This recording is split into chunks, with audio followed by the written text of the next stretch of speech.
Ladies and gentlemen, it is really great on the part of Sue that she has provided me this opportunity to talk to you people.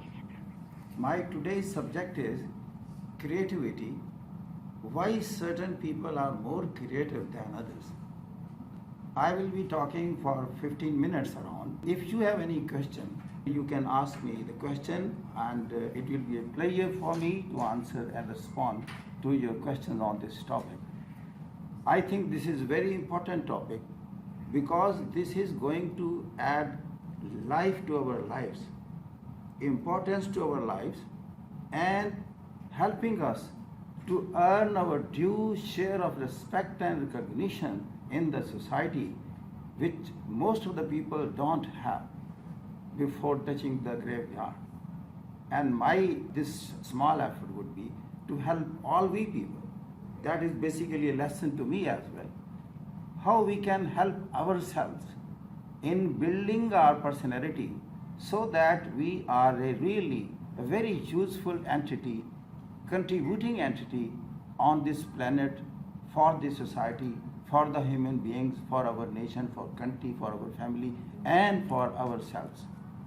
Do you know the most important machine in the world is your own brain?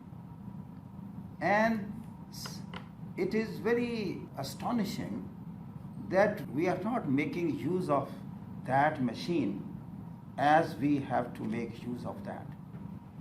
And the persons who are in a position and they are really blessed with, and they are very much convinced that we have to make use of this machine, it has been analyzed and researched that whatever the God has blessed us, the powers, the intellectual powers, the thinking abilities, and the creative abilities, we are just making use of 2% of that.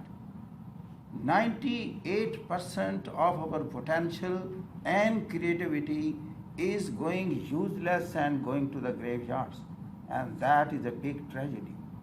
The point is, this is the time, this is the age, we must use that and bring this power, the power of this most important machine in the world, in use, in practice, for your personal growth, for your family, for your nation, and for this planet. Another point is, you will agree with me that there are certain people, even certain nations, which are very much creative.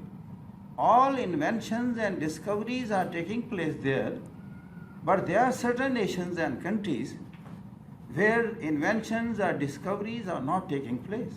There was a time in 19th century when all inventions and discoveries were taking place in United Kingdom and other countries of the Europe. And subsequently, in the 20th century onward, this job has been adopted by the United States. Every new invention, every new discovery is taking place in this country. Why so? Whether God has started distributing that creative DNA to the Americans and before that to the Europeans?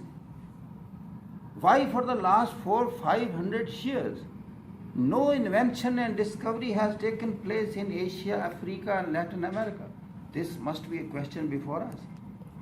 But the same people, same persons belonging to these three countries, the moment they shift to United States, they start delivering, they become creative. What is the difference? Today I am going to sort out that difference.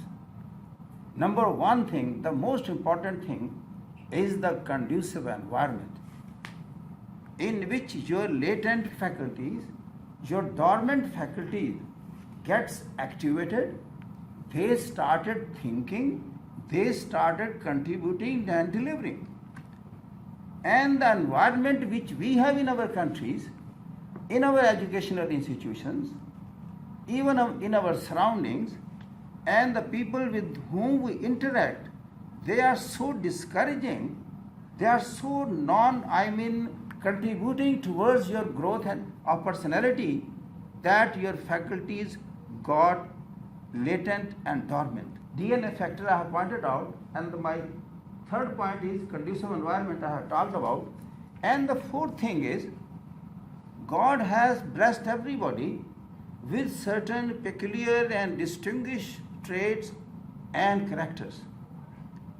You see, this lady may not be resembling, in its academic, in its creative potential, in its thinking or choices about the life with this lady. The point is, everybody has been blessed with different distinguished characters and abilities by the God Almighty.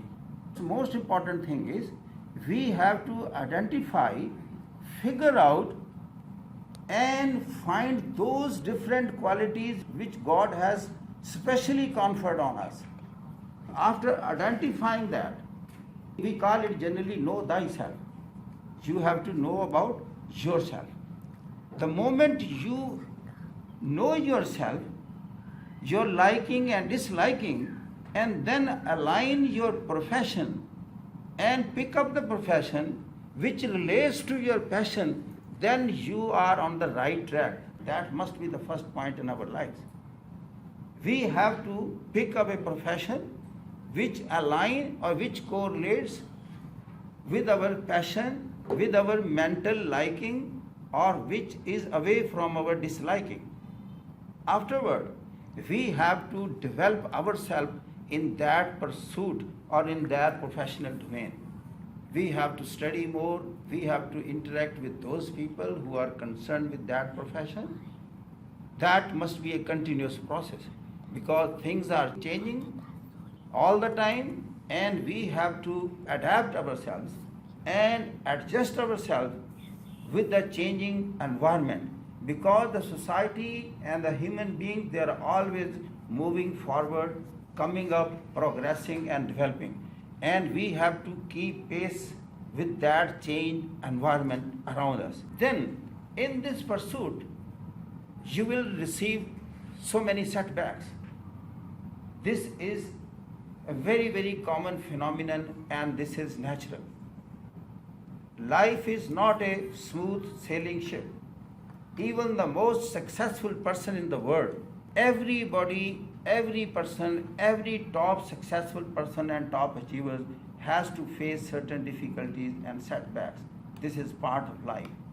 And the difference lies between the successful persons and the non-successful persons is that the successful persons, they never give up. They keep on moving, they keep on going. But those who are not successful, they just give up. Since problems are there, challenges are there in the life, we have to accept them. Why? Why should accept challenges and the setbacks? The point is, generally everybody wants to live in comfort zone. This is everybody's desire, to live in the comfort zone. Create a comfort zone and then live in that. And the challenges and setbacks drag you out of the comfort zone and they push you towards the effort zone. And my last point is always welcome this effort zone. That is the real life and that is the real crux. That is the recipe and that is the secret which can help you to move forward in the society and get your that really, really already written share of respect and recognition by the God Almighty for you people. And this is my wish and this is my prayer that everybody enjoys that highly elevated level of respect and recognition in the society and maybe more useful, more contributor, beneficial for the people around. And we must develop a pro-humanity approach because we are a one community. Being human beings, we are one community and we should take care of the community. When we are going to take care of the community means we are asking the community to take care of you as well. Thank you very much. God bless you. Now,